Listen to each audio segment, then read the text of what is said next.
শালা করলাম কি, ভিডিও বানাইছি শ্বশুর বাড়িতে যাবো, কিন্তু ভিডিওর মধ্যে কিচ্ছু নাই, পুরো খালি পাতিল। প্রিয় দর্শক, আপনাদের জন্য কষ্ট করে ভিডিও বানাই, অবশ্যই ভিডিওগুলো দেখবেন, লাইক করবেন, কমেন্ট করবেন, শেয়ার করবেন এবং আমাদের পাশে থাকবেন। এবং সকলের জন্য ভালোভাবে আমরা ভিডিও বানাই। যদি আপনাদের কাছে ভালো লাগে অবশ্যই সবাই একটু শেয়ার করে দেবেন। আপনারা কমেন্ট করলে এবং আমরা আরও উৎসাহ পাই, আপনাদের জন্য ভিডিও বানানোর জন্য আরও আগ্রহী থাকি। নতুন নতুন ভিডিও দেওয়ার জন্য অবশ্যই আমরা চেষ্টা করে যাই।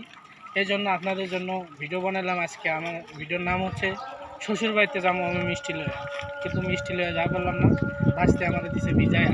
ভাজতে আর মায়ের যে কী করবো এটা আর করে পারব না, পরে কমনি। সকলে আমাকে সাবস্ক্রাইব করবেন, লাইক করবেন, শেয়ার করবেন, আমার পাশে থাকবেন ইনশাল্লাহ। আবারও যে কোনো ভিডিও নিয়ে আপনাদের সামনে আবারও হাজির রাখবো। আবারও মোসাম্মদ জাকির মিয়া, মোসাম্মদ না, জাকির মিয়া তো বলবো না, নীল আকাশ।